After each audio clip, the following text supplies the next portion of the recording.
Part 3 Physical World. Electromagnetic force. Next, electromagnetic force is force between the charged particles. जो charged particles हैं उनके बीच में जो force लगता है वो electromagnetic forces है. और सिंपलर केस में अगर हम बोलें तो जो चार्ज रेस्ट पर है उनके ऊपर जो फोर्स होता है वो दिया जाता है कूलम्स लॉ से. जो अट्रैक्टिव होते हैं वो किसके बीच में लगते हैं, अनलाइक चार्जेस में, और रिपल्सिव लगते हैं लाइक चार्जेस के बीच में. Like means positive positive, negative negative, ये हैं लाइक चार्जेस के बारे में बोल रहे हैं. और अनलाइक इज पॉजिटिव नेगेटिव और नेगेटिव पॉजिटिव, ये अनलाइक चार्जेस में अट्रैक्टिव फोर्स लगता है. Now charge in motion produce करता है मैग्नेटिक इफेक्ट. ये हमने देखा है 10th क्लास में ही कि कोई भी रॉड के आसपास अगर करंट, रॉड में अगर हम करंट पास कर रहे हैं तो उसके आसपास मैग्नेटिक फील्ड लाइंस जनरेट हो जाती हैं. तो दैट मीन्स इलेक्ट्रिक और मैग्नेटिक इफेक्ट दोनों इनसेपरेबल हैं. इसलिए ही नाम दिया गया है इलेक्ट्रोमैग्नेटिक फोर्स दोनों का साथ में. और दोनों जो ग्रेविटेशनल फोर्स है और इलेक्ट्रोमैग्नेटिक फोर्स है वो लार्ज डिस्टेंसेस पर एक्ट करते हैं और जिस भी मीडियम पर हैं उस पर डिपेंड नहीं करते. ठीक है, ध्यान रखना है. और जो इलेक्ट्रोमैग्नेटिक फोर्स है वो स्ट्रॉन्गर है एज कम्पेयर टू ग्रेविटी. इसका एग्जांपल अगर मैं बेसिक लैंग्वेज में बोलूँ तो बोर्ड पे टीचर्स चॉक से लिखते हैं ना, तो जो चॉक के पार्टिकल्स हैं, सपोज ये हमारा बोर्ड है, व्हाइट बोर्ड या ब्लैक बोर्ड कोई भी, इस पे चॉक से टीचर्स लिख रहे हैं कुछ कुछ. तो जो चॉक के पार्टिकल्स बोर्ड के ऊपर आए हैं उनके ऊपर ग्रेविटी नहीं लग रही और वो नीचे नहीं गिर रहे बल्कि स्टिक होकर बोर्ड पे लिख रहे हैं. तो दैट मीन्स उन दोनों में इलेक्ट्रोमैग्नेटिक फोर्स है जिसकी वजह से वो उसके साथ फिक्स हो गया और ग्रेविटेशनल फोर्स नहीं लग पा रहा.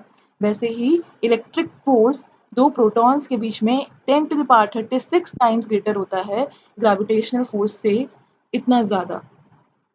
इसलिए बस ज़्यादा नहीं, इस टॉपिक में इतना ध्यान रखना है कि कौन सा फोर्स है किसके बीच में लगता है और कौन से ज़्यादा स्ट्रॉन्गर है. बाकी आप रीड कर लीजिएगा और अगर कोई प्रॉब्लम लगेगी तो I am there to help you. You can write in the comment section any line, any word और any topic. This blue box is about Satyendra Nath Bose. इनको इसको भी रीड कर लीजिएगा आप. Then next is strong nuclear force. Strong nuclear force binds किसके बीच में, proton and neutron in the nucleus. मतलब इन दोनों को बाइंड करता है न्यूक्लियस के अंदर. तभी ये विदाउट अट्रैक्टिव फोर्स न्यूक्लियस क्या होगा, अनस्टेबल हो जाएगा क्योंकि एक रिपल्शन होगी प्रोटॉन्स के बीच में. बट ऐसा नहीं होता because of strong nuclear force.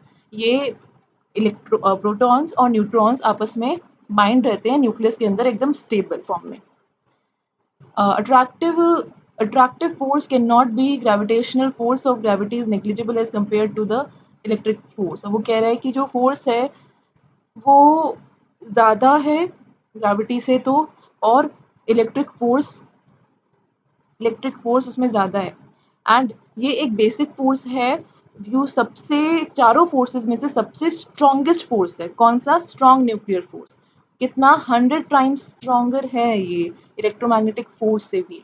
तो क्वेश्चन अगर आए, ज़रूरी नहीं है सीबीएसई में, कभी कॉम्पिटिटिव नहीं है, हार्डली कोई एक क्वेश्चन आए कि which is the strongest force and the among the four fundamental forces, then it will be the strong nuclear force.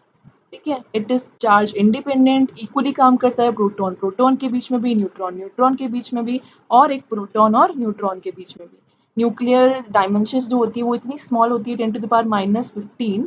और एक क्वेश्चन ये भी हो सकता है कि which force is responsible for the stability of nuclei. Then your answer will be this only, strong nuclear force. Moving on to the next one, last, weak nuclear force. Weak nuclear force है हमारा जो involve होता है nuclear processes में, जैसे कि beta decay, मतलब एक स्प्लिट होने वाला रिएक्शन ऑफ न्यूक्लियस. ठीक है, बीटा डिके जब न्यूक्लियस का होता है, जब न्यूक्लियस स्प्लिट होता है तो उसमें से एक इलेक्ट्रॉन और अनचार्ज पार्टिकल्स निकलते हैं जिसका नाम है न्यूट्रिनो.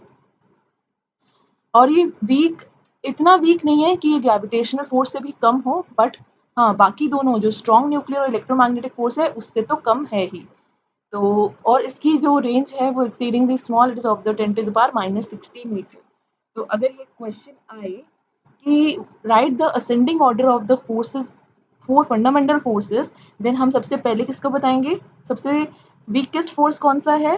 अब तक तो पता ही लग गया होगा। Yes, gravitational. देन उसके बाद वीक न्यूक्लियर फोर्स, उसके बाद electromagnetic force, yes, then last strong nuclear force. This is the order, और अगर डिक्रीजिंग में पूछे तो रिवर्स हो जाएगा।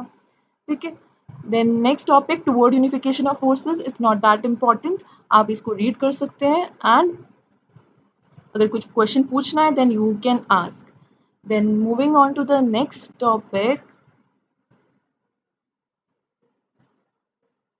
that is nature of physical laws. This is the topic in your syllabus.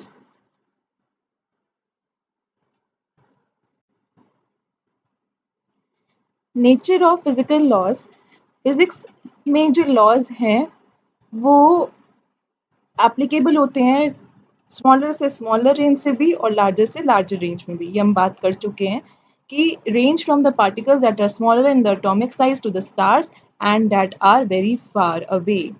ठीक है, मतलब एटम से छोटे पे भी एप्लीकेबल होते हैं और एटम से छोटे पे भी एप्लीकेबल होते हैं और स्टार्स में जो इतने दूर है उस पर भी एप्लीकेबल होते हैं।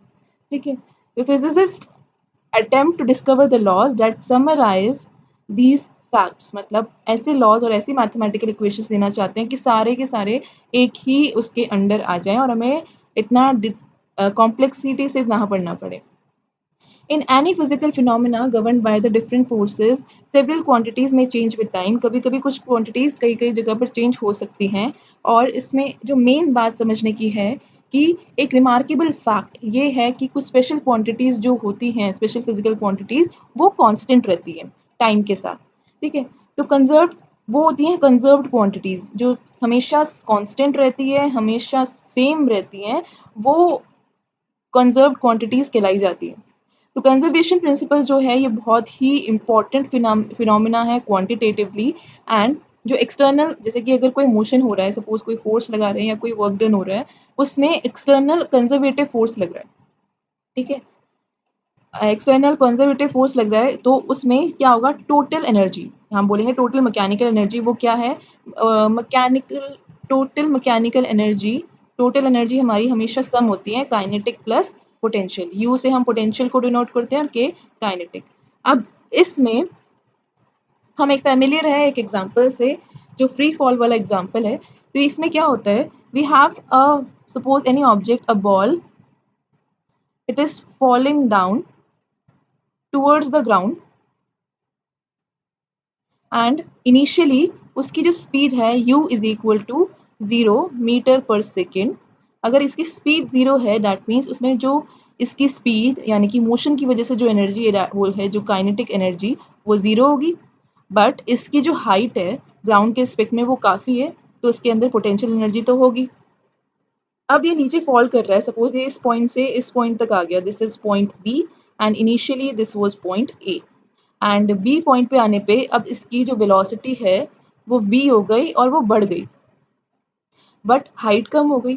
तो इस केस में अब काइनेटिक बढ़ गई और पोटेंशियल कम हो गई, क्योंकि इसकी पोजीशन कम हो गई। पोटेंशियल पोजीशन पर डिपेंड करती है, पोजीशन कम हो जाएगी तो पोटेंशियल एनर्जी भी कम हो जाएगी। एट सपोज ये लास्ट बिल्कुल लास्ट पॉइंट सी पर आ गई, तो सी पर तो हाइट 0 है ही नहीं हाइट, तो पोटेंशियल एनर्जी हमारी 0 होगी और काइनेटिक सबसे मैक्सिमम होगी। तो ओवरऑल हम यहाँ पर देख रहे हैं कहीं पर काइनेटिक कम है, कहीं पर पोटेंशियल ज़्यादा है, कहीं पर काइनेटिक ज़्यादा है तो पोटेंशियल बहुत कम है। तो यही एग्जांपल इसमें मैंने जो आपको थोड़ा सा डायग्राम के थ्रू बताया वही एक्सप्लेन किया है वर्ड्स में कि बट जो टोटल सम है वो रिमेन्स फिक्स्ड। ठीक है, देन ये चीज़ बताई हुई है इसमें कि हमारी total law of conservation of law restricted at conservative force should not be confused with the law of conservation of energy with the isolated system। ये थर्मोडायनामिक्स का अलग कॉन्सेप्ट है जो हम 11th में पढ़ेंगे, बट इन जनरल ये समझना है कि जो एनर्जी का कॉन्सेप्ट है वो फिजिक्स में बहुत सेंट्रल है और वो हमेशा कांस्टेंट रहता है, बस ये दूसरे फॉर्म्स में चेंज हो सकता है, जैसे कि heat, mechanical energy, electrical energy, और ये सारी हमेशा कंजर्व रहेंगी। ये एक फॉर्म से दूसरे फॉर्म में चेंज हो सकती है बट ये कंजर्व ही रहती है। Then the general law of conservation of energy is true, सारे फोर्सेस के लिए ट्रू है।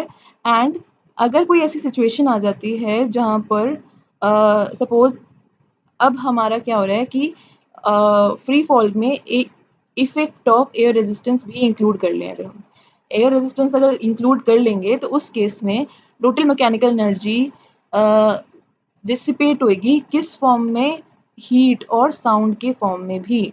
तो पहले ऐसा लगेगा कि वो नॉट कंजर्व्ड है, but the initial stone transformed into the other form like heat and sound, and ultimately sound after it is absorbed becomes heat.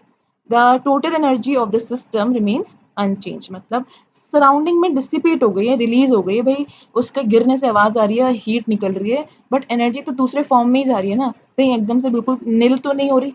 इसलिए कहते हैं कि वो टोटल एनर्जी जो है, law of conservation of energy हमेशा हर domain में वैलिड है, चाहे वो माइक्रोस्कोपिक हो या मैक्रोस्कोपिक हो। एटॉमिक और न्यूक्लियर केसेस में भी ऐसे ही होता है। Then Einstein theory of relativity के बारे में बताया हुआ है। द ग्रेट आइंस्टाइन थ्योरी हमने कई बारी कई इमेजेस में देखा होगा, E=mc² और आइंस्टाइन की इमेज दे रखी होगी। ठीक है, तो इसमें क्या कहता है अब ये समझते हैं। मेन बात, ये law of conservation of mass वो रिगार्डेड होता है, कंजर्वेशन ऑफ लॉ ऑफ, ये भी कंजर्वेशन लॉ नेचर का है कि मैटर, मतलब किसी भी ऑब्जेक्ट का जो मैटर है वो इनडिस्ट्रक्टिबल है।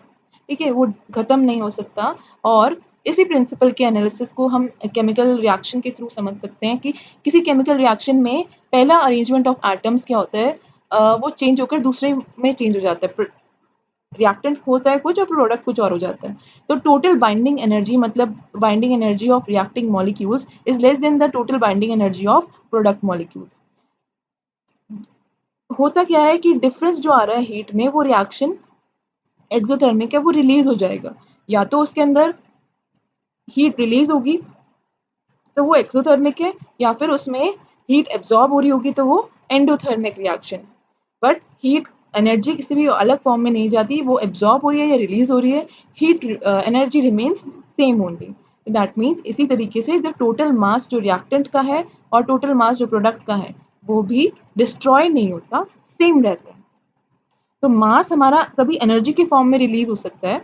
तो the binding energy is too small to be measured the change in mass. So according to Einstein theory जो मास m है वो इक्वलेंट होता है E, इस रिलेशन के accordingly E is equal to mc², जहाँ पर c क्या है, स्पीड ऑफ लाइट वैक्यूम के अंदर, वैक्यूम जहाँ पर एयर के पार्टिकल्स नहीं होते और जहाँ पे साउंड ट्रैवल नहीं कर सकता, ये हमने 9th में पढ़ा था। अब न्यूक्लियर प्रोसेस में क्या होता है, मास एनर्जी में कन्वर्ट हो जाता है, या फिर उसका उल्टा भी हो सकता है कि एनर्जी हमारी मास में कन्वर्ट हो गई है। तो यही इसमें एनर्जी जो है रिलीज होती है किसमें, न्यूक्लियर पावर जनरेशन में भी और न्यूक्लियर एक्सप्लोजन्स में भी। आई होप ये क्लियर है कि कंजर्वेशन का कॉन्सेप्ट बहुत इंपॉर्टेंट है फिजिक्स में। नेक्स्ट, एनर्जी जो है वो एक स्केलर क्वांटिटी है, बट ज़रूरी नहीं है कि सारी कंजर्व्ड क्वांटिटीज़ स्केलर ही हों। जो लीनियर मोमेंटम है या फिर एंगुलर मोमेंटम है, एंगुलर मोमेंटम हम 11th में पढ़ेंगे, लीनियर तो सुना है ना। लीनियर हमारा होता है small p which is equal to m into V, mass into velocity. Then ये वेक्टर क्वांटिटी है, क्योंकि v वेलोसिटी भी वेक्टर क्वांटिटी है तो लीनियर मोमेंटम भी वेक्टर क्वांटिटी है। इसलिए इनको इनको हम लॉज को डिराइव कर सकते हैं laws of motion of mechanics के अंदर से।